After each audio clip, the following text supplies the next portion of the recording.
चलिए बिस्मिल्लाह करने जा रहे हैं मेरे बच्चे। As you can see here we have a standard paper available for the practice, ठीक है।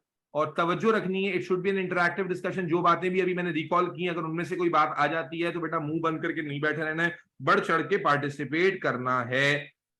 कौन सा पेपर करने जा रहे हैं? As you can see here this is a specimen paper, ठीक है, मोस्ट रीसेंट पेपर, ताकि पहले पेपर में तुम्हें अंदाजा हो जाए कि भाई कैसे आना है। 1 घंटा मिलेगा आपको इसके लिए, और मेरे भाई 40 मार्क का ये पेपर है। और यकीन कीजिए कि अगर आपको आता हो ना तो आप आसानी से इस पेपर को मैक्सिमम 50 मिनट्स के अंदर कर लेंगे।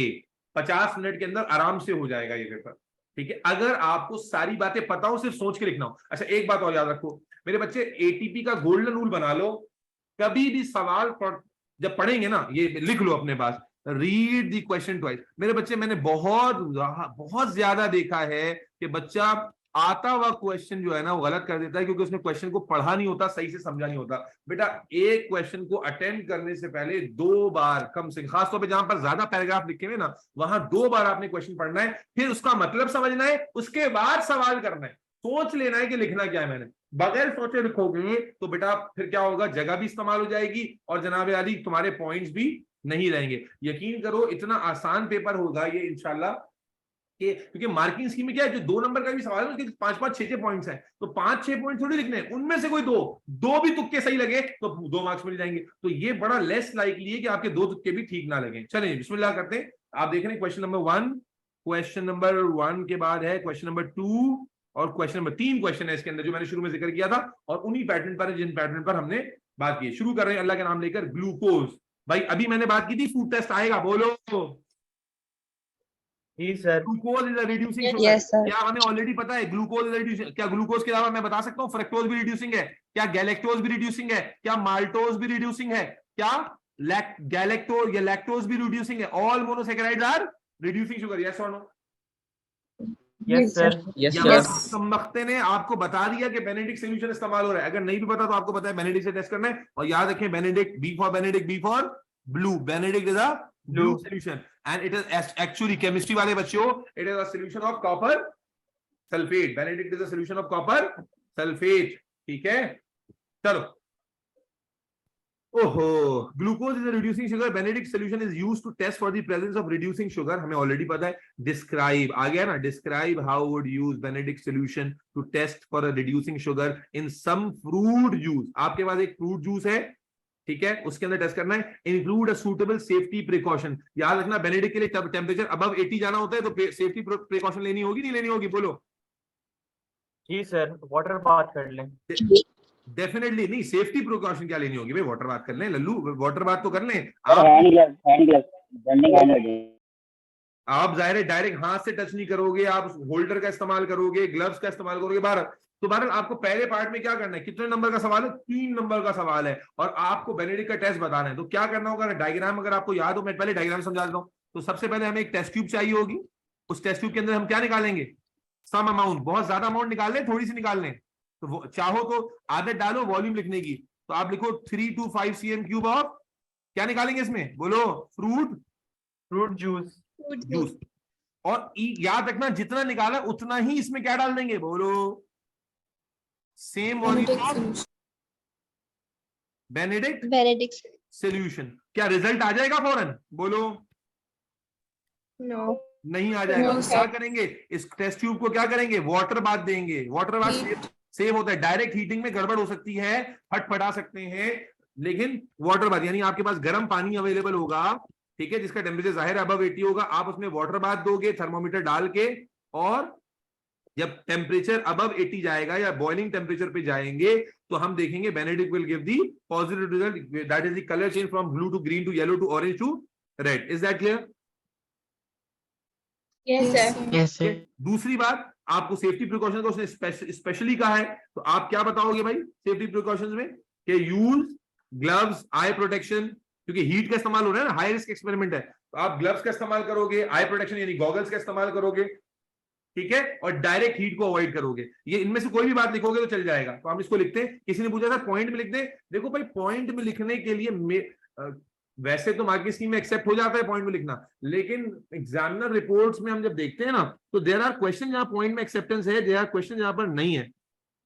तो इसलिए पॉइंट से बेहतर है कि मैं कहता हूं यूं करके पॉइंट ना लिखो, बस डायरेक्टली अपना पैराग्राफ, भाई आपने 3 जुमले लिखने हैं ना, उनको अलग अलग लिख दो, कोई ऐसा मसला नहीं है, लेकिन इस तरह पॉइंट लगा के नहीं लिखो, क्योंकि this there is total uncertainty, there are lot of questions जो मुझे, मैंने एग्जामिनर यानी क्या कहते हैं इसको, ओहो क्या कहते हैं भाई, एग्जामिनर रिपोर्ट। अबे नहीं, एग्जामिनर रिपोर्ट नहीं यार, स्टूडेंट रिस्पांस। स्टूडेंट रिस्पांस जो होता है चेक होकर, वो हमारे पास टीचर्स के पास अवेलेबल होते हैं अक्सर वेस्टर टीचर्स हब पे, तो वहां पर हम देखते हैं, तो वहां पर बहुत ज्यादा जो है ना इस चीज के ऊपर डिफरेंस नजर आता है। तो इसलिए भाई सेफ रहे ना, क्या जरूरत, कीड़ा क्यों काट रहा है। हाँ, अब तो नए क्वेश्चन आ रहे हैं जहां पे वो कहता है कि right your answer in points bullet, आप लिख दें, ठीक है, वरना ये बुलेट्स बनाने की जरूरत नहीं है, बस 3 जुमले लिखने हैं या 3 मार्क के लिए। तो क्या क्या करने वाले हैं बोले भाई, ऐड या यूं लिख लें पहले आप। अच्छा, पहले हमने स्ट्रेटेजी बना ली, याद रखो पहले स्ट्रेटेजी बनाएंगे फिर लिखेंगे, ताकि लिखते हुए हमें ना मिटाना ना पड़े। तो हमने क्या लिखा भाई, टेक 2 to 3 या 3 to 5 cm cube of fruit juice into, बोलो, test tube and add equal volume of Benedict solution। ये पहला जुमला हो गया, 1 मार्क मिल गया। सेकंड जुमला क्या आ गया बेटा, warm the solution above 80 degree Celsius by using, बोलो, वाटर बाथ। आ गया, ठीक है जी। अब उसके बाद use gloves and I protection and avoid heating directly. ये कोई माई का लाल आपका 1 नंबर भी नहीं काट सकता, ये पूरे नंबर आपको लाजमी मिलेंगे। 3 नंबर आपके पास आ गए। Are we clear? यस। चलो नेक्स्ट पार्ट पे चलते हैं। अब क्या कहता है बेटा, some students were given 1% solution. ये 1% में क्या चीज है, कॉन्सेंट्रेशन। क्या चीज है बेटा, concentration of glucose and some distilled water. Some students were given 1% solution of glucose, कुछ को 1% solution glucose का दिया, and some distilled water, उनको distilled water भी दे दिया। They diluted the glucose solution to produce 5 solutions of different concentration. उन्होंने क्या किया, उसको dilute किया, ठीक है जी, यानी 1% solution को क्या किया, dilute किया distilled water डाल के। The student tested each of the solution they had prepared with Benedict solution. The concentration of the solution and the result of their test are shown. अब आप देखें क्या है भाई, जब 0.1 concentration थी शुगर की तो स्लाइटली ग्रीन था, फिर 0.2 जब concentration बढ़ाई ग्रीन हो गया, फिर येलो हो गया, फिर ऑरेंज हो गया, फिर रेड हो गया। Do you already know that कि जब concentration बढ़ाते हैं तो कलर जो है वो ग्रीन से रेड की तरफ जाता है, ब्रिक रेड की तरफ, यस और नो? Yes sir. ठीक है, तो हमें ऑलरेडी पता था, उसको उसूली तौर पे चाहिए था। यहाँ ये वाले कलर नहीं देता, आपसे पूछता कि ये कलर क्या होंगे, और हो सकता है आपसे पूछ ले कि भाई 0.1 पे कलर क्या होगा, 0.2 पे क्या होगा, 0.3 पे क्या होगा, 0.4 पे क्या होगा, तो उस तरह आपसे पूछ लेता। यहाँ तो उसने और आसानी की, आपके लिए एहसान कर दिया, बता दिया। फिर कहता है student also decided to test the distilled water with Benedict। हाँ भाई, distilled water को Benedict से टेस्ट करेंगे। अब देखो सब में शुगर डाला है, एक में distilled water डाला है, तो इसको कहते हैं कंट्रोल एक्सपेरिमेंट। जो मैंने शुरू में कहा ना, कंट्रोल एक्सपेरिमेंट का मतलब क्या है कि जो आपका इंडिपेंडेंट वेरिएबल उसे हटा ही दो आप। आपका इंडिपेंडेंट वेरिएबल क्या था, ग्लूकोज था, कि ग्लूकोज की कॉन्सेंट्रेशन होगी तो रिजल्ट आएगा, तो आपने ग्लूकोज हटा के सिर्फ डिस्टिल्ड वाटर का इस्तेमाल किया। कहता है write the result of this table in this test in table 1.1। हाँ भाई, क्या रिजल्ट आएगा, it will remain blue, it will remain blue, कोई डार्क ब्लू नहीं, कोई लाइट ब्लू नहीं, it will remain blue. Is that clear? अब अगला सवाल क्या पूछ लिया बेटा, explain why the student tested the distilled water. Test क्यों किया उसने डिस्टिल्ड वाटर के बाद, अभी बताया मैंने, क्या रीजन था उसके पास, to show control experiment. Control experiment का मतलब क्या होता है बेटा, कंट्रोल एक्सपेरिमेंट मतलब ये होता है, देखो ना आप क्या कर रहे हो, ग्लूकोज में टेस्ट कर रहे हो। अब हमें शक गुजरता है कि यार ये जो बेनेडिक्ट है ग्लूकोज की वजह से रिजल्ट दे रहा है या नहीं दे रहा, तो आप क्या करते हो, कंट्रोल एक्सपेरिमेंट में ग्लूकोज ही हटा दिया आपने। अब अगर ग्लूकोज की वजह से रिजल्ट दे रहा होगा तो जब ग्लूकोज हटा देंगे तो रिजल्ट बोलो बेटा, नहीं आएगा? मेरी आवाज नहीं आ रही? Hello, am I clearly audible? मेरी आवाज लैग कर रही है? हेलो, अच्छा मेरी आवाज लैग कर रही है। दोबारा दोबारा, अब मेरी आवाज क्लियर हो गई? हेलो हेलो हेलो, क्लियर है क्लियर है। Yes, sir. बेटा मैं रिपीट कर देता हूँ। पहले ये बात समझ में आ गई, ब्लू वाली तक तो बात समझ में आ गई थी ना कि ब्लू रहेगा। अब मैंने क्या कहा, एग्जामिनर ने बोला explain why the student tested the distilled water. Distilled water पे क्यों टेस्ट किया? तो याद रखो, इसे कॉन्सेप्ट बनाओ कि जो भी फैक्टर जिसे टेस्ट कर रहे होते हैं, हम यहाँ टेस्ट कर रहे थे ग्लूकोज पर रिड्यूसिंग शुगर के टेस्ट, यानी बेनेडिक्ट के रिएक्शन को, तो हमें क्या शक गुजरता है, कंट्रोल एक्सपेरिमेंट हम लोग क्यों करते हैं? ताकि अगर कोई कह सकता है ना कि भाई रिजल्ट तो बेनेडिक्ट वैसे ही दे रहा था, ग्लूकोज की वजह से नहीं दे रहा था, तो हमने क्या किया, अपना एक कंट्रोल एक्सपेरिमेंट किया जिसमें हमने ग्लूकोज ही को हटा दिया और फिर बेनेडिक्ट से टेस्ट किया। तो अगर रिजल्ट ग्लूकोज की वजह से आ रहा है तो इसका मतलब है जब वाटर से टेस्ट करेंगे तो रिजल्ट नहीं आएगा। यस मानो? Yes, sir. Yes, sir. कहते हैं to show the control experiment. और आप इसको अगर देसी वर्ड में लिखें, वैसे तो बेहतर वर्ड यही है कि आप लिखें कंट्रोल एक्सपेरिमेंट, या यूं कह सकते हैं, अगर इसी को एक्सप्लेन कर दें, एक नंबर में या करके लिख रहा हूं, एक बात लिखनी है कि भाई to show that Benedict reagent gives colour change with glucose only. Benedict glucose की वजह से कलर चेंज दे रहा है, ये शो हो गया। जब आपने डिस्टिल वाटर डाला, बेनेडिक्ट नहीं, सॉरी ग्लूकोज को हटा दिया, उससे क्या पता चला कि बेनेडिक्ट की वजह से कलर चेंज नहीं आ रहा, बेनेडिक्ट ग्लूकोज से रिएक्ट कर रहा है तो कलर चेंज आ रहा है। Are we clear? Control experiment का कॉन्सेप्ट समझ में आ जाता है बेटा? Yes, Yes, sir. Yes Yes. चलो आगे चलते हैं। बड़ा बेहतरीन सवाल आ गया। द स्टूडेंट कंपेयर, अब देखो यही चीजें तुम्हें सिखा रही है, कंट्रोल होता है, फिर अदर वेरिएबल्स हैं। The student compare the colour of their solution after the same length of time. अब ये जो स्टूडेंट्स हैं, इन्होंने अपने अपने सॉल्यूशंस के कलर को क्या किया, कंपेयर किया after same length of time, यानी एक ही जितने टाइम के बाद। State 3 other variables that the student should have control to make their results comparable. देखो एक होता है, यहाँ बच्चे बड़ा कंफ्यूज होते हैं, एक होता है कंट्रोल एक्सपेरिमेंट और एक होता है कंट्रोल वेरिएबल्स। दोनों अलग बातें हैं, सेम बात नहीं है। कान खोल के सुनो, कंट्रोल एक्सपेरिमेंट का मतलब है जिसमें आपने इंडिपेंडेंट वेरिएबल को ही हटा दिया, ताकि आप ये कह सकें कि जो टेस्ट जो मैं एक्सपेरिमेंट कर रहा हूं उसमें जो असल जो डिपेंडेंस है वो इंडिपेंडेंट वेरिएबल पे। इसमें क्या करते हैं आप, एलिमिनेट इंडिपेंडेंट वेरिएबल। जबकि जो कंट्रोल वेरिएबल है ये क्या है, कंट्रोल वेरिएबल का मतलब है कि जब आप दो चीजों के दरमियान एक्स और वाई के दरमियान रिलेशनशिप स्टडी कर रहे हो, एक्स और वाई के दरमियान, तो बाकी चीजों को आप कांस्टेंट रखोगे, स्टैंडर्डाइज रखोगे। बाकी चीजों, मसलन मैं एग्जांपल देता हूं, अगर आप एंजाइम पर कॉन्सेंट्रेशन का इफेक्ट देख रहे हो, एंजाइम पे कॉन्सेंट्रेशन का इफेक्ट देखो, तो कॉन्सेंट्रेशन को तो आप चेंज करोगे, लेकिन एंजाइम के टेम्परेचर को सेम रखोगे, एंजाइम के पीएच को सेम रखोगे, सबस्ट्रेट की अमाउंट को क्या रखोगे, सेम रखोगे। बात समझ में आ रही है?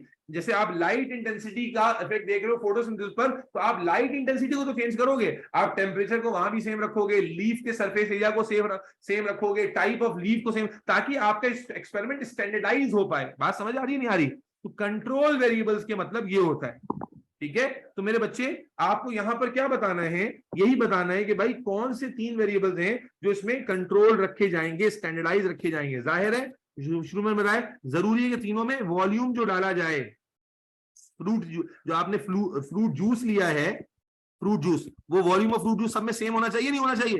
एक में ज्यादा ले लोगे, एक में कम ले लोगे, भाई वहीं से निकल के आएंगे। कहां से? जहां से आपने डिस्कशन पढ़ी है। तो आप वॉल्यूम ऑफ फ्रूट जूस जो आपने लिया वो सेम रखना जरूरी है। इसी तरह जितना वॉल्यूम ऑफ जूस लिया उसी हिसाब से वॉल्यूम ऑफ, बोलो, बेनेडिक्ट रीजन रखना जरूरी है। Benedict.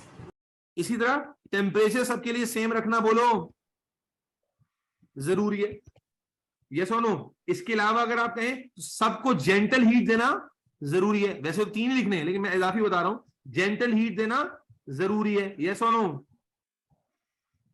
Yes, sir. इसी तरह जिस Yes, टेस्ट ट्यूब sir. के अंदर आप कर रहे हो, टेस्ट ट्यूब का साइज भी क्या होना चाहिए, सेम। अगर एक टेस्ट ट्यूब छोटी और एक बड़ी है तो छोटी वाली के अंदर जल्दी टेम्परेचर राइज हो जाएगा ना, कंटेनर वॉल करीब होने की वजह से, और जो बड़ी टेस्ट ट्यूब होगी उसके अंदर देर से होगा।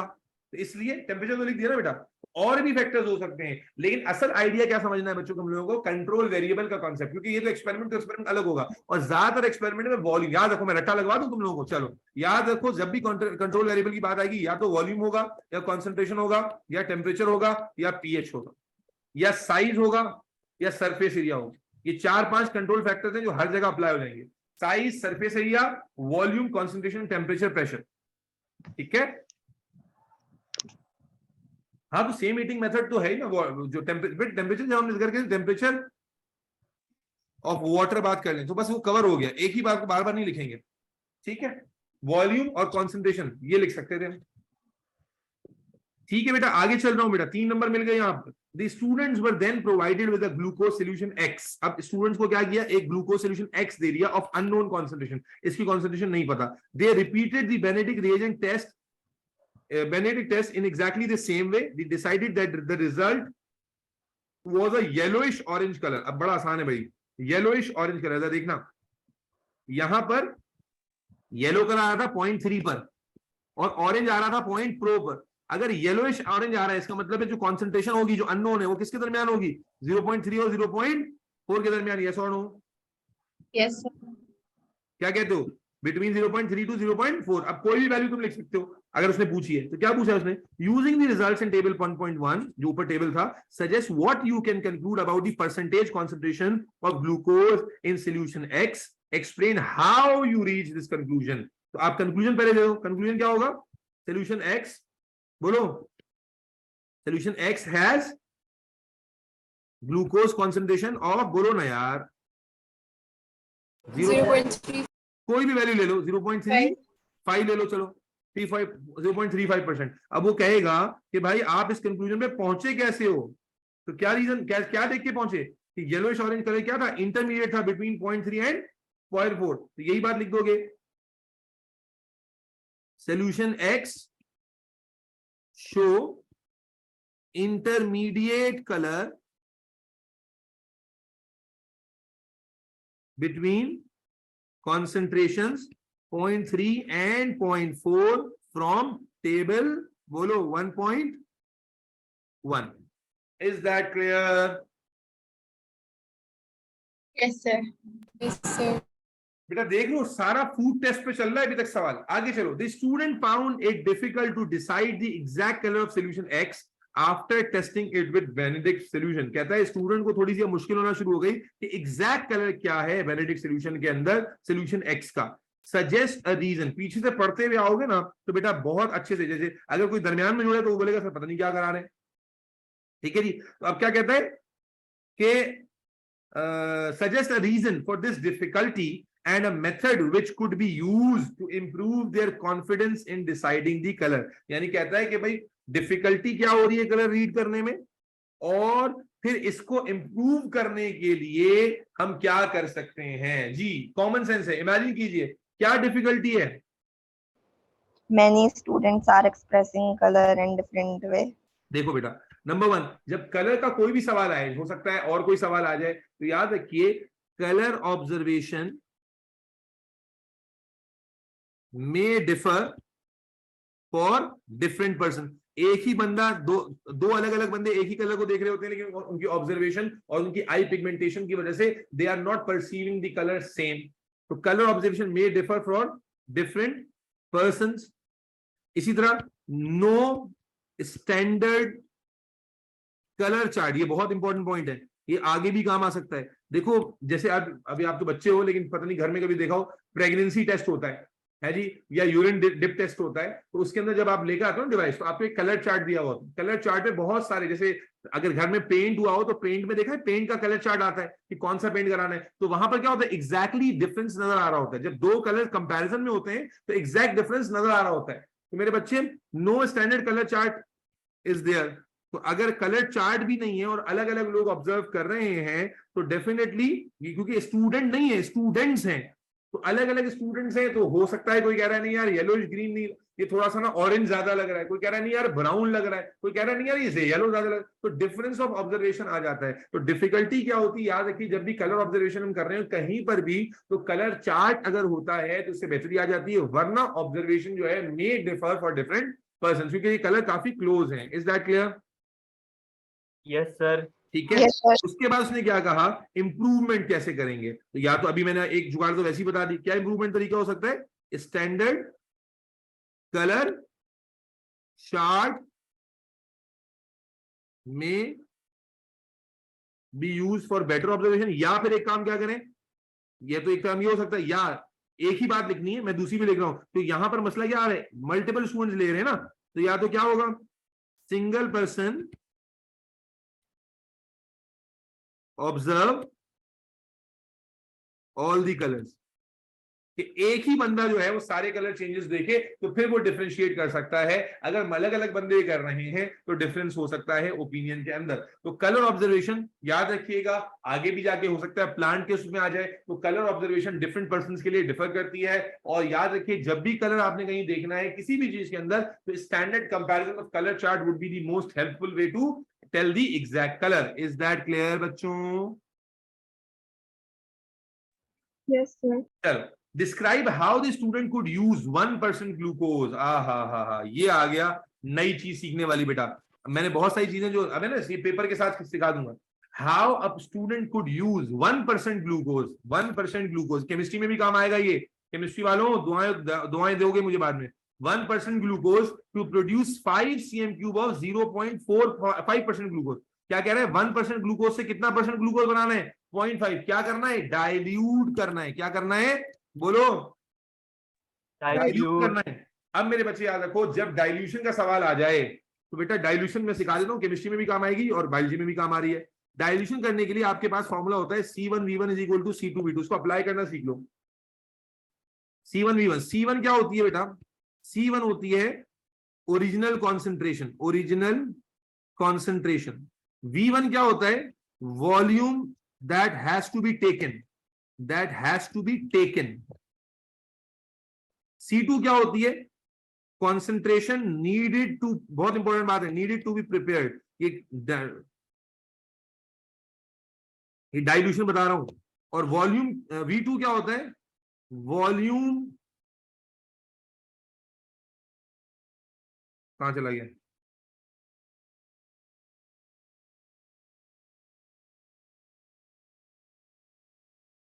ये रहा, volume that is to be prepared. याद रखें, जब डाइल्यूशन आपको करेगा ना, कहेगा एग्जामिनर, तो असल में आपको निकालना होगा V1। आपको निकालना क्या होगा? V1। क्यों? क्योंकि देखो आपको यहां उसने कहा है 1% ग्लूकोज आपके पास है। What is this 1%? ये वो है जो ओरिजिनल कॉन्सेंट्रेशन है। यस और नो? बोलो भाई। Yes, sir. ये आपका C1 हो गया। ये क्या हो गया बेटा? आपका C1। उसके बाद कहता है कि आपने जो सोल्यूशन बनाना है उसकी कॉन्सेंट्रेशन कितनी होनी चाहिए? 0.5। तो ये क्या हो गया आपका C2। और इसका वॉल्यूम कितना होना चाहिए? 5 cm³। तो ये क्या हो गया? V2। तो basically you have C1, V2 and C2। You need to calculate V1 के भाई 1% जो सोल्यूशन है उसमें से कितना वॉल्यूम निकाल के मैं बनाऊंगा। तो आए देखते हैं। तो V1 के लिए फॉर्मूला चेंज करोगे तो क्या हो जाएगा? C2V2 upon C1। यस और नो? C2 कितना है? 0.5। V2 कितना है? 5 एंड C1 कितना है? 1। सॉल्व करो उसको, सॉल्व करो उसको। डाइल्यूशन सीख रहे हो बेटा, डाइल्यूशन कैसे करनी है सीख रहे हो। डाइल्यूशन करने का तरीका सर आपको बता रहे हैं कि जब डाइल्यूशन करना हो पूरा सही से लिखना है बेटा, ऐसे मंजन नहीं बेचना खाली। अभी कहां चला जा रहा है बार बार? बेटा सॉल्व करो इसको। 2.5 आ रहा है। 2.5 क्या मतलब हुआ कि जो हमारे पास ओरिजिनल स्टॉक है ना, मान लो कि ये हमारे पास बीकर था, इसमें 1% ग्लूकोज था। कितना वॉल्यूम है इसका वॉल्यूम मैटर नहीं करता, इसमें से कितना वॉल्यूम निकालेंगे ये मैटर करता है। तो आपने क्या समझाया कि यार इसमें से कितना निकालेंगे? 2.5 cm³। ये 2.5 cm³ निकाल के इसमें डालेंगे और टोटल वॉल्यूम हमने कितना करना था? 5। तो 2.5 cm³ ये डालेंगे और फिर इसमें 2.5 से 5 पूरा करने के लिए क्या करेंगे? 2.5 cm³ ऑफ डिस्टिल वाटर डाल देंगे। दोबारा समझना, एक और एग्जांपल समझाता हूं, इसको छोड़ दो, एक और एग्जांपल समझाता हूं। मैं कहता हूं भाई मेरे पास 2% सॉल्यूशन है 500 ml या 500 cm³ और मुझे बनाना है इससे 0.25% 20 cm³। तो अक्सर बच्चे समझते हैं ये क्या हो गया हमारा? C1, ये क्या हो गया? C2, ये क्या हो गया? V2। ये क्या? ये कुछ भी नहीं। ओरिजिनल का जो वॉल्यूम है वो कुछ भी नहीं, उसमें से वॉल्यूम निकाला जाएगा। तो अगेन याद रखो कि हमें क्या निकालना होगा, V1, कि भाई 2% में से कितना निकालें। टोटल तो ये 500 है, लेकिन निकाले कितना। तो फॉर्मूला हमारे पास आएगा C2V2 अपॉन C1। C2 की जगह क्या ले लेंगे बोलो, 0.25। यहां क्या ले लेंगे, 20 अपॉन 2। इसका आंसर बताओ कितना आ रहा है।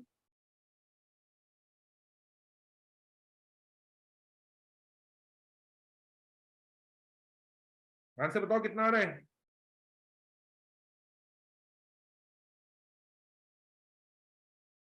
सर 2.5 ही आ रहा है। इसका आंसर भी 2.5 आ रहा है। जी सर 2.5। तो अब 2.5 आ गया। इसका मतलब क्या हुआ कि भाई ओरिजिनल जो हमारा कंटेनर है 2% वाला, उसमें से कितना वॉल्यूम निकालेंगे बोलो, 2.5। लेकिन हमने कितना वॉल्यूम बनाना, 20। तो 2.5 हम उसमें से निकालेंगे और 20 पूरा करने के लिए कितना वाटर डालेंगे, 17.5 cm3। तो ये जो 2% वाली कॉन्सेंट्रेशन है रिड्यूस हो जाएगी किस पे, 0.25 पर। कुछ बात समझ आई या नहीं आई। देखो मेरा बच्चा, दोबारा एक्सप्लेन कर देंगे सर। तीसरी एग्जांपल समझा देता हूं। तीसरी एग्जांपल सुन लो कान खोल के।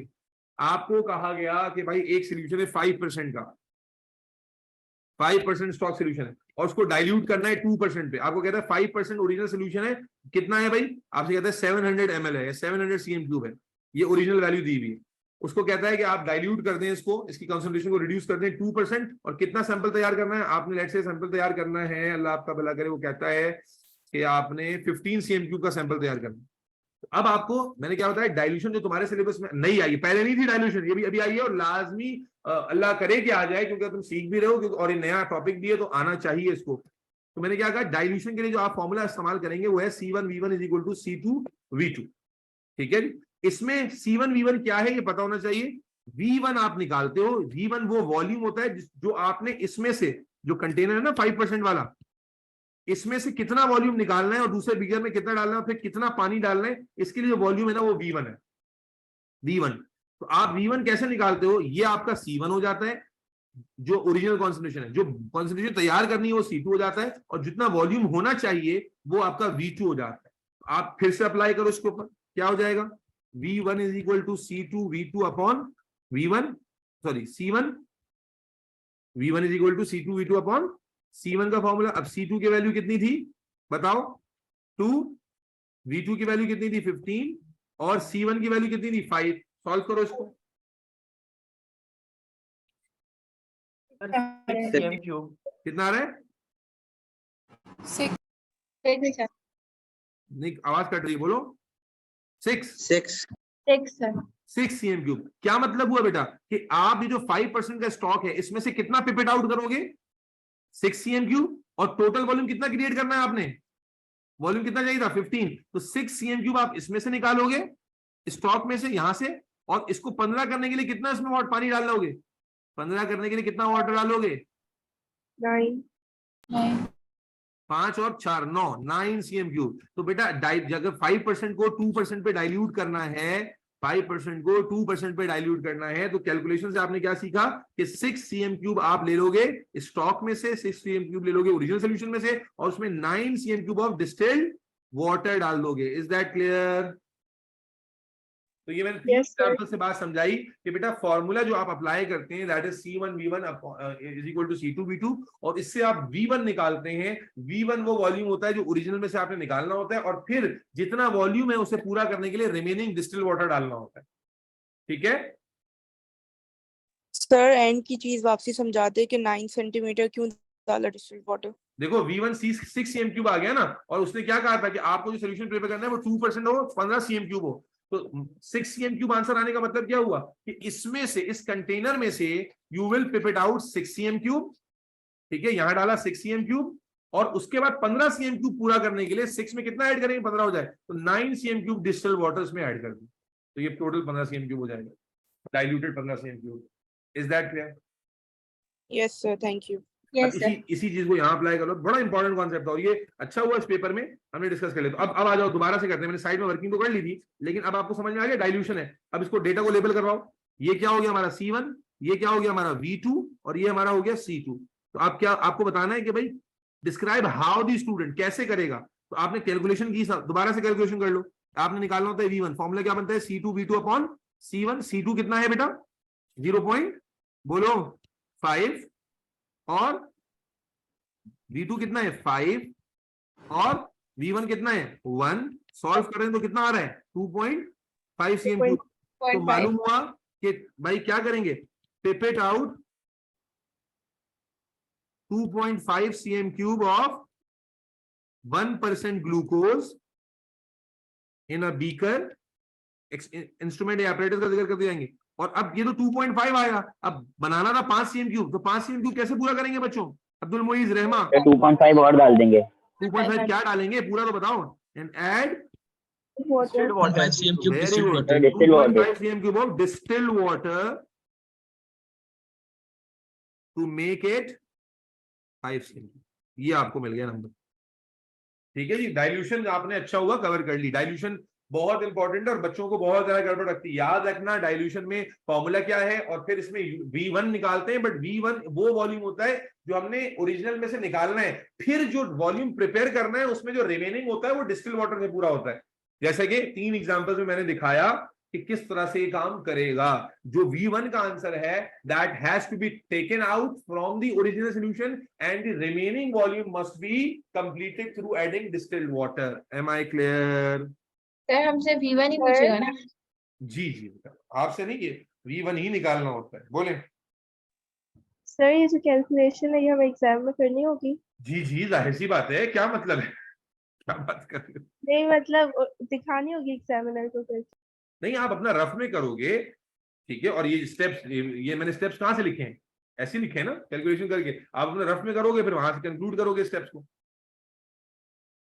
Okay sir. ठीक है, चलो आगे चलते हैं भाई। पहला क्वेश्चन खत्म होने जा रहा है। देखो 16 मार्क का क्वेश्चन था, अच्छा खासा बड़ा क्वेश्चन था। अब कहता है after the student had tested the glucose solutions with the Benedict solution, they noticed that a solid had collected at the bottom of the test tube. They decided that finding the mass of any solid form was another way of measuring the concentration of glucose. Suggest how students could separate, अबे chemistry आ गई है तो, suggest how student could separate any solid from a solution and obtain its mass. हाँ भाई, क्या कहता है, situation दे दी उसने, कहा कि जब स्टूडेंट ने टेस्ट किया तो आखिर में देखा बॉटम पे सॉलिड एक कलेक्ट हो रहा है। देखो मैंने बार बार कहा सवाल को कई दफा पढ़ो, उसके अंडरस्टैंड करना बड़ा जरूरी है। अब उसने क्या सॉलिड है ये नहीं पूछना, देखो जो भी नई इंफॉर्मेशन होगी ना उतनी पूछी जाएगी जितनी तुम बता सको। फिर उसने क्या कहा, लो भाई ये एक और बच्चा आ गया, भाई तेरी केमिस्ट्री भी बहुत वीक है। कौन है ये जिसने इवेपोरेशन लिखा है? फराज भाई केमिस्ट्री भी कमजोर है लगता है आपकी। दे डिसाइडेड टू फाइंड, उन्होंने क्या सोचा कि भाई जो सॉलिड आपका बॉटम पे कलेक्ट हुआ है क्यों ना उसका मास निकालें, तो उससे भी अंदाजा हो जाएगा कि भाई ग्लूकोज कॉन्सेंट्रेशन जिसमें कॉन्सेंट्रेशन ज्यादा होगी वहां मास भी ज्यादा फॉर्म होगा। यस और नो? तो अब सवाल ये पूछता है 2 नंबर में, क्या बच्चों वाला सवाल है यार, suggest how the student could separate any solid, ये इसका सेपरेशन का नंबर बताओगे, और फिर ऑब्टेन इट्स मास, कि कैसे उसका मास ऑब्टेन करोगे। हाँ भाई, तो कैसे सॉलिड को करेंगे? Filter the solution and obtain solid on filter paper as ready as residue, residue। और फिर मास कैसे करेंगे उसका? डायरेक्ट मास कर लेंगे, ड्राई शराई भी करते हैं। केमिस्ट्री में क्या सीखा है, जब भी कोई चीज फिल्टर करते हैं तो पहले क्या करते हैं? ड्राई करवाएं। ड्राई कैसे ड्राई करते हैं पहले? कैसे ड्राई करते हैं? ड्राई इट इन पेपर, या तो tapping, dry it with filter paper, या फिर इसको आप वार्म ओवन में भी हीट कर सकते हैं। वार्म हीट, हीट यानी हाई हीट पे नहीं, warm. Dry it with filter paper and measure its mass. किस पे मेजर करते हैं? ऑन एन इलेक्ट्रॉनिक बैलेंस, क्योंकि आपने एक्यूरेसी का ख्याल रखना है। इज दैट क्लियर बच्चों? Yes sir. 16 आउट ऑफ 16 हो गए यहाँ तक, ठीक है। फुल मार्क्स पे जा रहे हैं। नेक्स्ट क्वेश्चन पे चलते हैं भाई। ये आ गया ग्राफ वाला सवाल, और जनाब बल्कि बार चार्ट आया। वाह वाह वाह, बार चार्ट आ गया भाई। बार चार्ट क्या बताया था? बार चार्ट सिमिलर होता है, दूर दूर होता है, ओवरलैपिंग होता है, दूर दूर होता है, दूर दूर होता है, दूर दूर होता है। चलो कैरेट्स आर फूड, चलो carrots are food containing vitamin C, ठीक है ना। अच्छा, अक्सर बच्चों को परेशानी सर विटामिन सी का टेस्ट आएगा, किसी ने मुझसे पूछा भाई विटामिन सी का टेस्ट आपके सिलेबस में नहीं है, नहीं आएगा। अब अभी भी इस पेपर में भी आया तो एग्जाम में देखो क्या कहेगा कि विटामिन सी का टेस्ट आपको लिखना नहीं है। उसको इंटेलिजेंटली इस्तेमाल करना है। Carrots are a food containing vitamin C, they can be frozen, description बहुत गौर से पढ़नी है। They can be frozen to be preserve and stored. कहता है भाई कैरेट्स में विटामिन सी होता है, उनको फ्रोज किया जा सकता है और उसको प्रिजर्व किया जा सकता है, स्टोर किया जा सकता है। Some students measure the vitamin C content of the fresh, always highlight और अंडरलाइन द, एग्जाम में करोगे ताकि बार बार आपको ना इंपॉर्टेंट बातें रिपीट नहीं करनी पड़े। Some students measure the vitamin C content of fresh and frozen carrots. Fresh carrots versus, बोलो, fresh carrot versus frozen carrots. Frozen Then they carrots. boil the carrots in water and measure the vitamin C content. तीन condition हो गई, fresh carrot है, frozen carrot है और फिर boiled carrot है ना, boiled carrot है। The results are shown in table। ठीक है, क्या है भाई, fresh carrot में कितना था पर 100 ग्राम, 5.9 था। फ्रेश बॉइल्ड में, यानी फ्रेश को लाके जिसको बॉइल किया उसमें कितना था, देखो कम हो गया। क्यों कम हो गया होगा, लॉजिक है कोई इसमें? क्यों कम हो गया होगा? Sir due to boiling. Temperature की वजह से विटामिन के कंपाउंड क्या हो गया, डीनेचर भी हुआ होगा, डीनेचुरेशन हो सकती है जिसकी वजह से कम हो गया होगा। ऑस्मोसिस, अल्लाह अकबर। भाई को थोड़ा सिंपल बात भी सोच लिया करो, तो सिंपल बात नहीं आ रही ध्यान में। चलो आगे चलते हैं। और क्या कह रहे हो फिर उसके बाद, क्या है फ्रोजन में, क्या है 2.5 फ्रोजन में कम है और फ्रोजन बॉइल्ड में और कम है। तो ये बात समझ में आ गई कि बॉइल्ड में इसके मुकाबले में इसमें कम है, इसके मुकाबले में इसमें कम है। अब कहते हैं construct a bar chart of the data in table 2.1 on the grid. ठीक है जी, अब आपको जनाब आली एक बार चार्ट क्रिएट करना है। अब जनाब आली बार चार्ट में आप एक्स एक्सिस पे क्या लोगे, बोलो भाई? Independent variable. इंडिपेंडेंट वेरिएबल, जो आपके डिफरेंट टाइप के क्या हैं, डिफरेंट टाइप के जो वो हैं कैरेट्स हैं, उनको आप एक्स एक्सिस पे ले लोगे और इनकी जो वैल्यू दी हुई है पर 100 ग्राम, इसको आप वाई एक्सिस पे ले लोगे। यस और no? Yes sir. Bar chart, bar आपस में टच होने चाहिए, नहीं होने चाहिए? नहीं होने चाहिए। नहीं होने चाहिए। अच्छा, ओवरलैप भी नहीं होनी चाहिए। और क्या ख्याल रखना होता है हमें कि हाँ, बार चार्ट में जो बार्स की जो विड्थ है वो इक्वल होनी चाहिए। तो अब क्या करते हैं, हम पहले एक्सेस बना लेते हैं, एक्सेस बना लेते हैं और मैक्सिमम पार्ट को इस्तेमाल करने की कोशिश करते हैं। नजर आ रहा है कलर, ये नहीं आ रहा, कोई दूसरा कलर ले लेता हूँ, क्लियर नजर नहीं आ रहा। अच्छा, मेरे लिए स्क्रीन पे बनाना जरा मुश्किल काम है, तो मैं कोशिश करूंगा एज एक्यूरेट एज पॉसिबल बना लूं। थोड़ी लाइन मोटी करनी पड़ेगी, दिख नहीं रही मेरे साथ, ज्यादा मोटी करूंगा तब भी नजर नहीं आएगा। Sir axes to draw label, हाँ भाई पेन से नहीं करना भाई, सब पेंसिल से होगा। ग्राफ सारा का सारा पेंसिल से बनेगा। लाइन दिख रही है भाई? जी सर। मैं स्क्रीन पर जितना बेहतर से बेहतर हो सकता है बना रहा हूं। यहां हमने ये किया, यहां हमने ये किया, ठीक है जी, ये हमारे पास आ गया। जरूरी नहीं कि बिल्कुल आखिरी बॉक्स तक जाए, ठीक है जी। अच्छा, हमें देखो वैल्यू कितनी लेनी है। हमारी मिनिमम वैल्यू क्या है 2.3 और मैक्सिमम वैल्यू क्या है 5.9, जिसे हम एक्सेस पे लेना है। एक्सेस लेबल कर लो, एक्सेस को। नंबरिंग है ना, 4 नंबर है, मुफ्त के नंबर मिल रहे होते हैं ग्राफ में। तो यहाँ पर लेबलिंग क्या आ जाएगी, विटामिन जो टेबल में लिखा है एज इट उतार दो, विटामिन सी मिलीग्राम पर 100 ग्राम, ये आपका वाई एक्सिस आ गया। और उसके बाद यहां लिख दोगे डिफरेंट टाइप्स ऑफ कैरेट्स।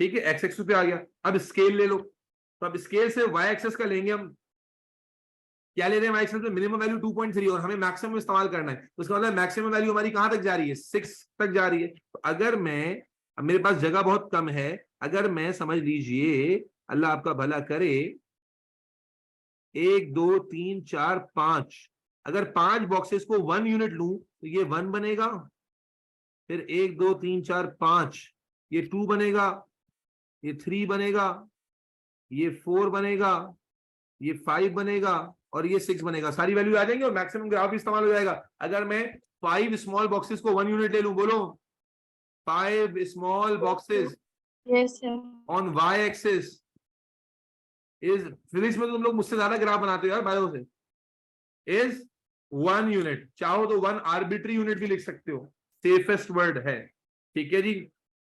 और फिर एक्स एक्सिस क्या लिखोगे, अब मिसाल के तौर पे एक्सिस पे ये 5 बॉक्सेस हैं, 1 2 3 4 5। अब 5 बॉक्सेस की अगर लेंथ ले रहे हो, मेरी तो स्क्रीन पे देखने की वजह से लाइन, मेरी आंखें अजीब सी हो रही हैं, तो मैं कोशिश कर रहा हूँ जितना एक्यूरेट हो। ये मैं और बड़ा कर लेता हूँ ताकि मेरे लिए आसानी हो जाए।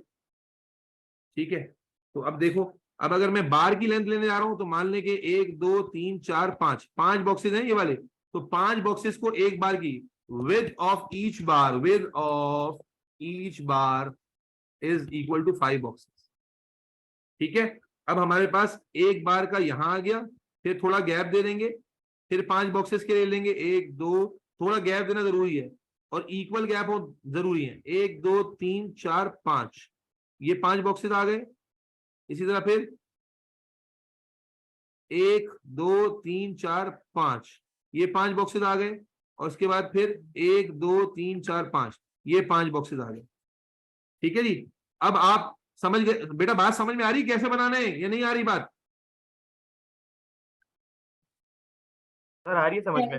भाई लॉजिक समझ में आ रही है। अब आप क्या करोगे, कहां तक उठाओगे? जी बेटा बोलो, कोई सवाल आ रहा है? सर हाँ हाँ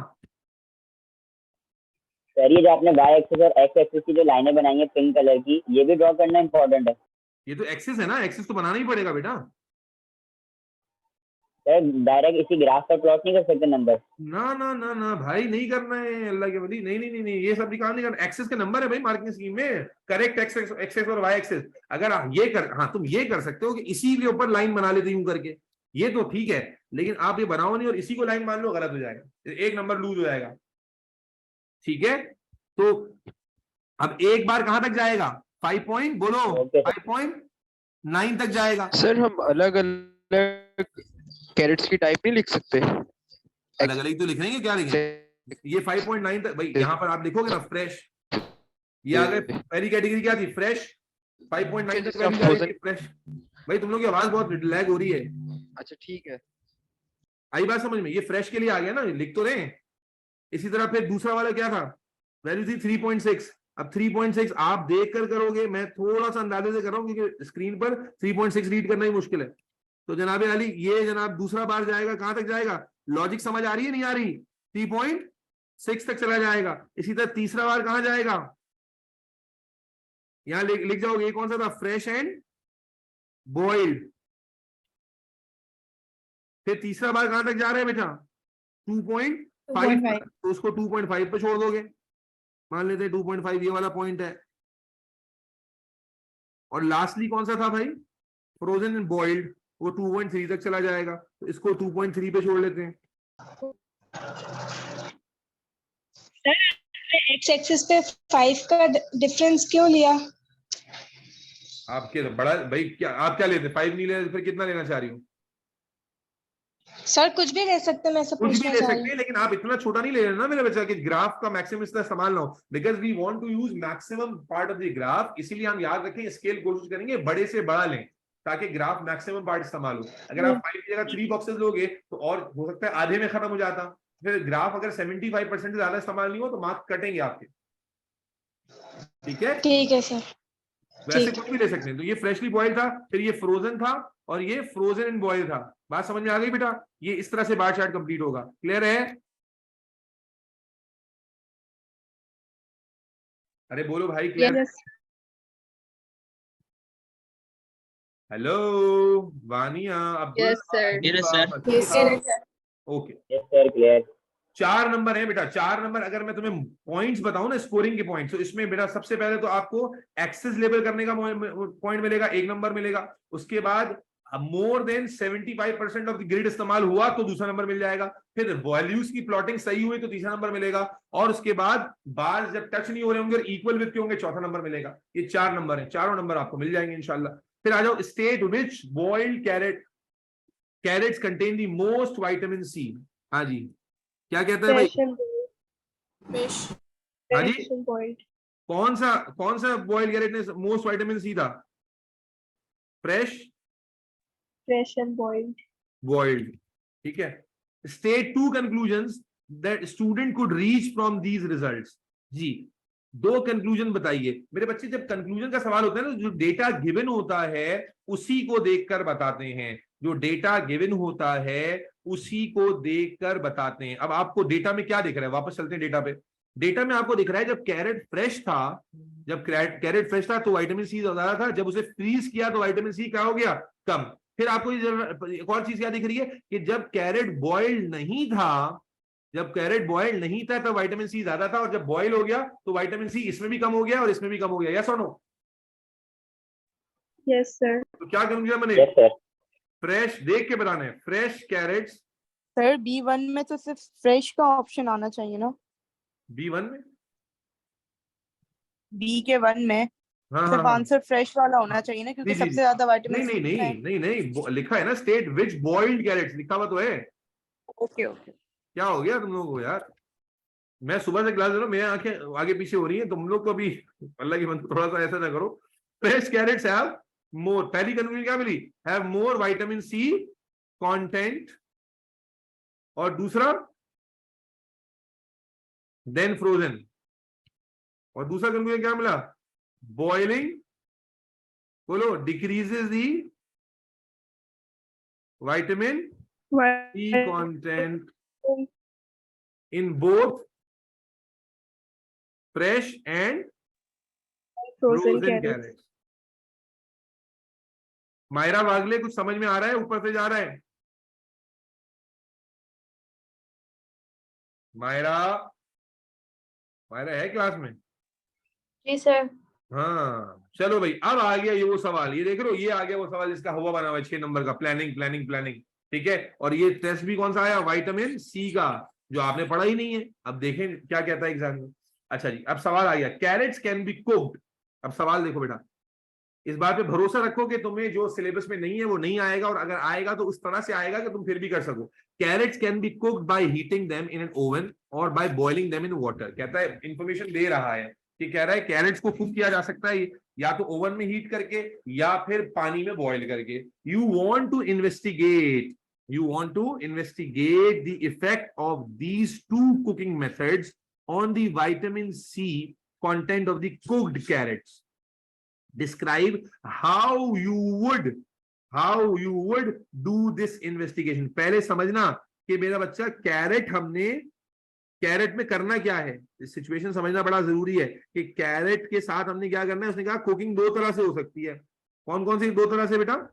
एक ओवन में हीट करके, दूसरा, पूरी इंफॉर्मेशन उसने दी है, ओवन में हीट करके हो सकती है, अरे बोलो ना यार, ओवन में हीट करके हो सकती है और वाटर में बॉईल करके हो सकती है। फिर उसने क्या कहा है? You want to investigate the effect of these 2 cooking method. हमने कुकिंग मेथड यानी जब इसमें हीट कर रहे हैं और जब इसमें हीट कर रहे हैं, इन दोनों का डिफरेंस चेक करना है। यस और no? On the vitamin C content of the cook carrot. Describe how would you do this investigation. There is a simple test that can be used to measure the vitamin C content. You do not need to know this test. Refer to the vitamin C test in your answer. यानी जहां पर आपको test लिखना चाहिए वहां पर आप simple क्या लिखेंगे कि भाई विटामिन सी टेस्ट कर रहे हैं। टेस्ट एक्सप्लेन करने की जरूरत नहीं, उसके अलावा आपको मेथड बताने। तो सर ने आपको क्या बताया था मेरे बच्चे कि जब भी आपको प्लानिंग शुरू करनी होती है तो आप कहां से शुरू करते हो? इंडिपेंडेंट, बोलो, वेरिएबल से। अबे हाँ ना बोलो ना, क्या मरमरा गए हो? जी sir. Yes, sir. Independent variable क्या है हमारा इसमें? Cooking method. यस और नो? और जो हम मेजर कर रहे हैं, जो डिपेंडेंट है वो क्या है? Vitamin C Vitamin C content का content. difference। ठीक है ना, विटामिन सी कंटेंट का डिफरेंस। और विटामिन सी कंटेंट का डिफरेंस निकालेंगे कैसे?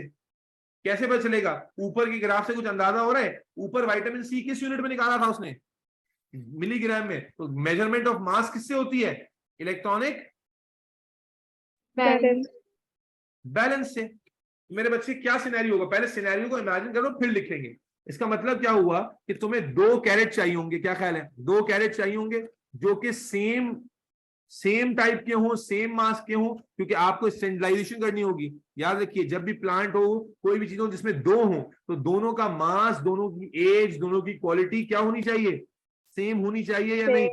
बिल्कुल सेम होनी चाहिए। फिर एक पर आप क्या करोगे? ओवन वाला बॉइलिंग का इस्तेमाल करोगे, एक पर आप वाटर वाली कुकिंग का इस्तेमाल करोगे, और दोनों को टेम्परेचर सेम दो। ओवन में जितना टेम्परेचर दोगे उतना ही टेम्परेचर पानी में भी दोगे। फिर इसके अलावा दोनों को सेम टाइम तक हीट करोगे। और एक बात जो बड़ी इंपॉर्टेंट है कि विटामिन सी का जो टेस्ट है, विटामिन सी का जो कंटेंट है, ये कुकिंग से पहले भी चेक किया जाएगा, कुकिंग के बाद भी चेक किया जाएगा, और फिर डिफरेंस निकालेंगे तो हमें पता चल जाएगा कि किसके अंदर क्या विटामिन सी कंटेंट का डिफरेंस आ रहा है। यस और नो? Yes, sir. चलो अब इसी को लिखते हैं। Take 2 carrots of equal masses surface area, ये लीव्स के लिए भी अप्लाई होगा, एंड स्पीशी, दोनों सेम स्पीशी का कैरेट लेना है। ये नहीं कि एक आपने ईरानी कैरेट ले लिया, एक आपने अफगानी कैरेट ले लिया, तो उसकी क्वालिटी में फर्क आ जाएगा। ठीक है जी। वेट, अब दोनों को पहले वेट, अब क्योंकि हमने टेस्ट करने से पहले, कुकिंग करने से पहले भी विटामिन सी टेस्ट करना है, तो हम कहेंगे परफॉर्म विटामिन सी टेस्ट। जो उसने रेफर करना है कि हमने टेस्ट का स्टेप नहीं बताने, हमें सिर्फ लिखना है perform vitamin C test and measure the mass of vitamin C in both carrots before cooking. Yes और no? Yes, sir. Yes, sir. ये तीसरा पॉइंट क्या आ जाएगा? कुक 1 कैरेट, ये बिल्कुल डिफरेंट साइज है, वो है इन an oven and the other in boiling water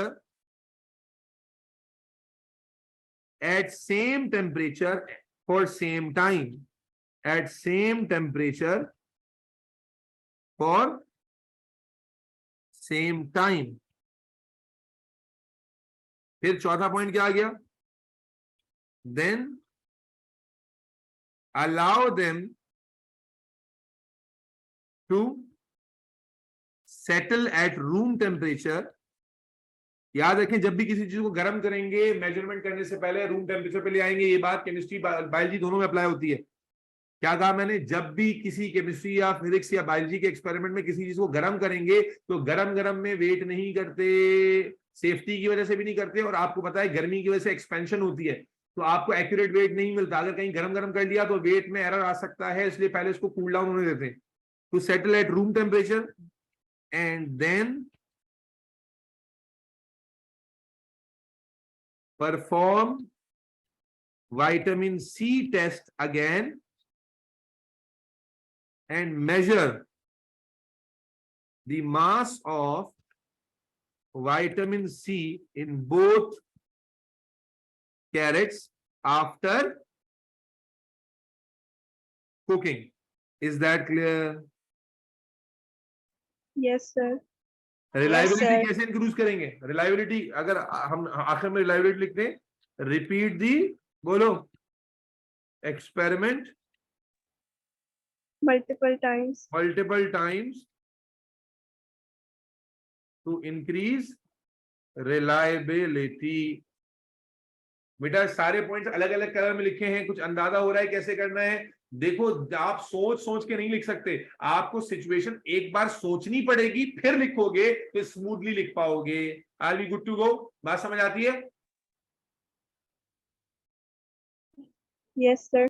चलो, Yes, sir. सर अगर वो जब तक बोले ना सेफ्टी प्रिकॉशन डालने को, तो जब तक नहीं डालें। नहीं नहीं नहीं नहीं नहीं मेरे बच्चे, आप प्लानिंग में जो मैंने स्टेप्स बताए ना बेटा, उसी को फॉलो करोगे। उसकी माँ की आंख। Independent variable, dependent variable, safety precautions, control variable. अब चूंकि ये एक्सपेरिमेंट तो उतना वो थ्योरी वाला था नहीं, वरना हम कंट्रोल वेरिएबल का भी जिक्र करते। ये तो छोटा सा एक्सपेरिमेंट था। Independent, dependent variable, safety, control variable, control experiment, इनमें से जो जो पॉइंट्स बनते हैं, ध्यान में आ रहे हैं, सब लिख दो। अगर अलग से पूछा हुआ है तो बात अलग है कि अलग से आगे जाके उसने पूछा हुआ है, नहीं तो 6-7 नंबर में यही वो मार्कर्स हैं जिनको तुम्हें फॉलो करना है। रिलायबिलिटी एंड, और अगर इंस्ट्रूमेंट का जिक्र हो रहा हो तो फिर एक्यूरेसी की बात होती। यही वो मार्कर्स हैं जिनको तुम बेस बना के कोई भी एक्सपेरिमेंट प्लान करोगे। ये एक्सपेरिमेंट तो बहुत सिंपल था, इसलिए आसानी से हो गया, वरना जो हमारे बुक वाले स्टैंडर्ड एक्सपेरिमेंट्स हैं उनमें यही पॉइंट्स को हम जो है ध्यान में रखेंगे और इन्हीं को ध्यान में रख के अपना सॉल्यूशन करेंगे, ताकि हमारे पॉइंट्स हमारे, क्योंकि मार्किंग स्कीम में जो मार्किंग है ना वो इन्हीं पॉइंट्स के हिसाब से है। तो आपके ये पॉइंट्स पूरे होंगे। 6 नंबर का सवाल आता है, 1 2 3 4 5 6 7, ये 7 हैं। आप जब इनको कवर कर लेंगे तो बात हो जाएगी। Is that clear? Yes it is. चलो लास्ट क्वेश्चन आ गया। The potato is a plant that can store starch grains in itself. Figure 3.1 shows some of these starch grains as seen under the microscope. जनाब अली उसमें DEFG करके label किया हुआ है, और ये G और ये पता नहीं क्या D। अब उसके बाद सवाल पूछता है आइडेंटिफाई द स्ट्रक्चर D। जी, what is structure D? Structure D क्या है भाई? आप देख रहे हो ये क्या लिखा है उसने? Cell wall. Cell wall cell, देखो उसने क्या कर रहा है, figure 3 point some of the starch grain under seen microscope. ये क्या है, आपको नजर आ रहा है? ये क्या है, ये क्या है, और आपको डबल नजर भी आ रहा है, क्या चीज है ये? Cell cell Cell wall. wall. Wall, cell membrane नहीं लिख देना, ठीक है। Draw the starch grain labelled E, F and G as they appear in 3.1। आपको 3 स्टार्च ग्रेन ड्रॉ करने हैं, ठीक है। Grain F should be at least 60 millimetre long, ठीक है। ये इंफॉर्मेशन दे दी आपको उसने कि जनाब आली पहले एफ कौन कौन से ड्रॉ करने, ई यानी कि ये वाला, उसके बाद एफ यानी कि ये वाला बड़ा वाला, और फिर जी यानी कि इसके साइड वाला। इसका मतलब आप समझ गए, ये वाला पार्ट ड्रॉ करना है, यस और नो?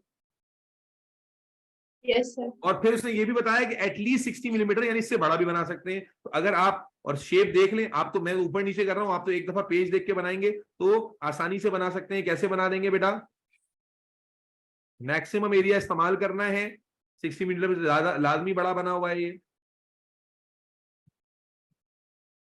कोई पिकासो की पेंटिंग इसमें नहीं होती है, मैं बार बार बता चुका हूं। Simple logic, simple diagram without discontinuous line and with sharp pencil जो है ड्रॉ करनी होती है, ठीक है। यहां पर ये जो मैंने किया इससे नंबर कट जाएंगे, आपने ये नहीं करना है, आपने एक दफा में इसको ऐसे बनाना।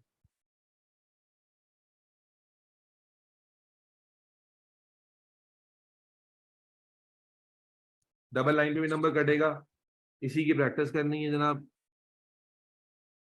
ठीक है जी। यहां पर ये डिसकंटिन्यूअस लाइन है, नंबर कटेगा, दोबारा बना लेते हैं इसको।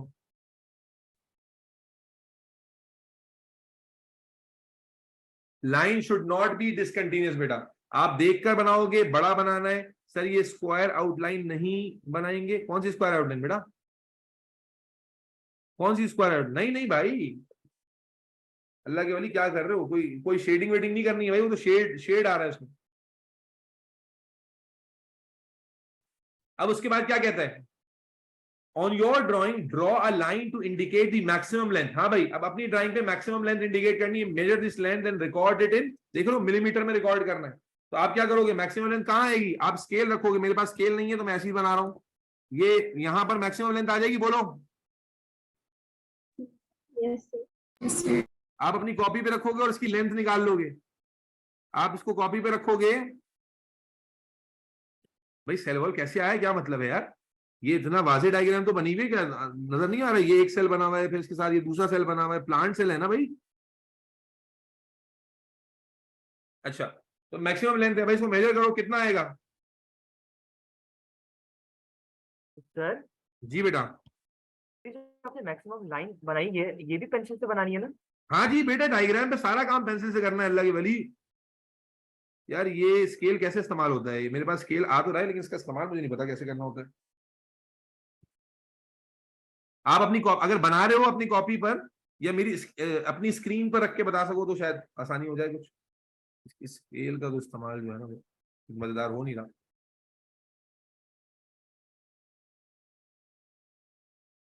आप ये लेंथ निकलोगे, कोई लैपटॉप पे बैठा हुआ है तो लैपटॉप पे स्केल रख के बताओ कितनी लेंथ आ रही है, ये मेरी डायग्राम में कितनी लेंथ है।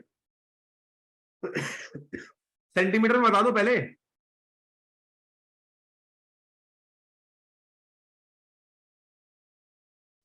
8.6 आ रही है. कितना आ रही है? 8.5, 8.6 आ रही है. 8.5 8.6 है सेंटीमीटर में, तो मिलीमीटर में कन्वर्ट करने के लिए क्या बता, 8 आ रही है, कितनी आ रही है? एग्जैक्ट 8 आ रही है मेरी स्क्रीन एग्जैक्ट 8 आ रही है। जी। स्क्रीन के साइज की वजह से फर्क पड़ेगा। पेपर पे अगर कोई पेपर पे कर रहा है आप में से तो अभी मैं कोई रैंडम वैल्यू ले रहा हूँ जो मेरी तो 4.4 आ रही है। क्या मोबाइल पे देख रहे हो क्या? नहीं सर, लैपटॉप पर ही हूँ। आप ये मेरी डायग्राम 4.4 आ रही है। बहरहाल ये लैपटॉप की जी स्क्रीन मेरे में कितनी आ रही है? उसके साइज की वजह से फर्क है। अभी आप समझो, देखो एग्जामिनर ने आपको फ्रीडम क्यों दिया है, क्योंकि आप यहां पर लेबल करोगे कि मैंने ये वाली लाइन ली है। देखो समझो, एग्जामिनर ने आपको फ्रीडम क्यों दिया है, क्योंकि आप लेबल करोगे यहां पर, फिर एग्जामिनर जो है ना इसको चेक करेगा कि आपने सही मेजरमेंट किया है नहीं। तो आप कोई भी वैल्यू ले सकते हो, लेकिन मेजरमेंट सही हो जाए। अगर मिसाल के तौर पे 8.5 सेंटीमीटर आ रही है तो आप इसको 10 से मल्टीप्लाई करेंगे, इसकी 7.2 आ रही है वो 72 मिलीमीटर रखेगा, लिखोगे मिलीमीटर में क्योंकि सोल्यूशन मिलीमीटर में हो रहा है, तो मल्टीप्लाई पे 10 करके लिखोगे। अगर 8.5 किसी ने 7.2 निकाला है तो 72 मिलीमीटर लिखेगा, इस लाइन के ऊपर 72 मिलीमीटर मेंशन करोगे और ये लाइन बताओगे। तो एग्जामिनर इसको कैसे चेक करेगा कि तुमने ये मेजरमेंट सही निकाली है नहीं, स्केल रख के चेक करेगा। तो यहां पर उसने क्या कहा, measure this length and recorded, तो मैं हाइपोथेटिकली इस वैल्यू को फिलहाल 85 मिलीमीटर ले रहा हूं। ठीक है, 2 नंबर किस चीज के मिलेंगे, एक लाइन बनाने का नंबर मिलेगा और जनाबे अली दूसरा, और लाइन में देखो इस तरह के 2 एरो होने चाहिए, जब लेबल लाइन होती है तो इस तरह के 2 एरो होंगे, और उसके बाद 85 मिलीमीटर जो है इसका दूसरा नंबर मिलेगा। अगर आपने गलती से 8.5 लिख दिया या 7.2 लिख दिया तो बेटा नंबर कट जाएगा। क्यों? क्योंकि आपको मिलीमीटर आगे दिया हुआ है, आंसर मिलीमीटर में लिखना है। अब उसके बाद देखो, अब यहां है असल सवाल, the actual length of F grain is 0.03 millimetre, calculate the magnification of your drawing to the nearest whole number. अब आसान हो गया, मैग्निफिकेशन निकालनी है। ठीक है जी, एक्चुअल लेंथ क्या फॉर्मूला क्या होता है, I upon A. Actual image की लेंथ कितनी निकाली, अगर मिसाल के तौर पे 85 निकाली है आपने, और एक्चुअल कितनी थी 0.03, दोनों मिलीमीटर में है। सॉल्व करो कितना आ जाएगा, 85 से सॉल्व कर लो, जिसको 75 से करना है वो 75 से कर ले, जिसको 7.2 से करना है 7.2 से कर ले जी।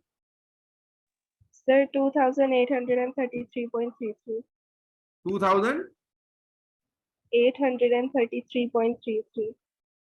33.32 नियरेस्ट होल नंबर पे निकालना है ना, तो बस 2883 पर इसको राउंड ऑफ कर देंगे। ठीक है, एक्स कर देंगे टाइम्स, इसको लिख देंगे times 2083। Is that clear? Sir, 2833 है। 2833, अच्छा सॉरी 2833। ठीक है, बात आ गई समझ में?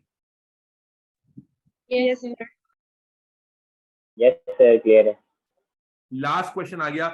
अरे देखो यार, ये देखो क्या लिखा हुआ है, हाउ टू प्रिपेयर, बोलो, slide of potato tissue to observe. और बताओ, सर ने अभी थोड़ी देर पहले स्लाइड प्रिपरेशन में लिखा था पोटैटो की स्लाइड आ सकती है, इसकी ये आ गई।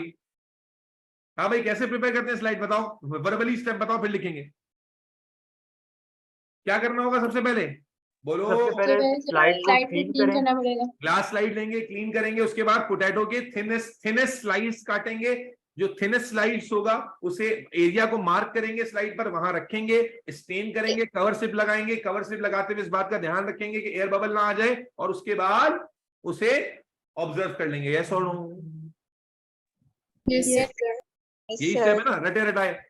तो अब क्या लिखेंगे, take a glass slide and clean it properly to remove any dust particle. Cut the thinnest possible slice of potato and place it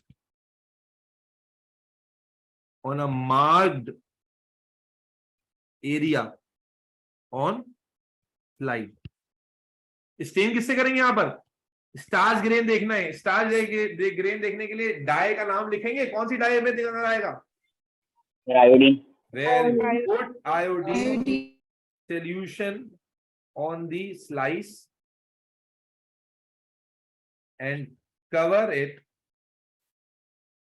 with a cover slip in such a way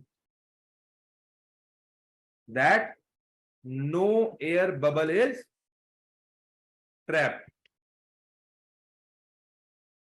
Observe it under microscope. Slide तैयार हो गई। 40 mark का paper है, 40 out of 40 वाला paper complete हो गया। Is that clear? Sir एक second, last part लगा दे। मेरे बच्चे रटे रटाए स्टेप लिखे, कोई नया स्टेप नहीं लिखा, फिर देख लो अगर तसल्ली करनी है लो। सर देखिए, कुछ समझ में आया भाई या ऊपर से गया बाउंसर? Clear, सर आया sir. समझ में। आ गया सर। ठीक है, अभी के लिए एक ही पेपर कराया है मेरे बच्चे। अब इंशाल्लाह ताला आपसे रिक्वेस्ट ये है कि कल का सेशन में लूंगा और इसमें इंशाल्लाह 2 पेपर मैं कराऊंगा। ठीक है, 2 पेपर मैं कराऊंगा और फिर कल आपको 3-4 पेपर्स का होमवर्क भी दूंगा जो जल्दी जल्दी हो जाएंगे, क्योंकि जो क्वेश्चन रिपीट हो, जब रिपीट होने लगेगा ना कॉन्सेप्ट, फिर आपको मुश्किल लगेगा। अब पहला पेपर कर रहे हो, मैं एक्सपेक्ट कर रहा हूँ कि शायद खुद से अगर नहीं भी किया है तो पहले तो इस दिमाग से निकाल दो कि मुश्किल है। मुश्किल बिल्कुल भी नहीं है। ज्यादा क्या होगा, एक आध क्वेश्चन में गलती कर लोगे, 1-2 मार्क गलत हो जाएंगे, लेकिन मैक्सिमम मार्क फिर भी स्कोर कर लोगे। मेक श्योर करना है, अभी जो मैं हैंड आउट भेजूंगा इंशाल्लाह ताला उसको प्रॉपर्ली रीड करना है, just to have the basic information in your mind. ठीक है, जो लेंदी वाला हैंड आउट है उसे बाद में रीड करना है, पहले छोटा वाला रीड करना है। वो छोटे वाले की रीडिंग कंप्लीट हो जाए, फिर लेंदी वाला जिसको दिल चाहे वो रीड कर ले। नंबर 1। नंबर 2, आपने क्या करना है मेरे बच्चे, जिसको बहुत ज्यादा खारिश हो रही है कि सर कराएं, कुछ करा दें, तो आपको मैंने स्टार्ट कराया 2023 से लेटेस्ट अवेलेबल स्पेसिमेन पेपर। अब यहां से आपने रिवर्स में जाना है और हमने टारगेट करना है कि जब हम एग्जाम देने जा रहे हो तो एटलीस्ट 2017 तक हमने कर लिया हो सारे पेपर्स। ठीक है, तो 2023 का हमने कर लिया अल्हम्दुलिल्लाह। अब इंशाल्लाह ताला कल आपको 2022 के पेपर्स और 2021 बेस दोनों में से एक पेपर करा देंगे। और इसके अलावा इन्वेस्टिगेशंस जो है ना वो आपको लिखकर मैंने एक जगह दे दी है, तो वो इन्वेस्टिगेशन जब आप पढ़ लेंगे तो आपको जो मैंने मेथड बताया कि डिपेंडेंट पे, वो सारा बिल्कुल आपको वाजे क्लियर हो जाएगा मल्टीपल इन्वेस्टिगेशंस को देखकर। ठीक है जी, अपना बहुत सारा ख्याल रखिएगा, कल दोबारा मिलते हैं। अल्लाह हाफिज।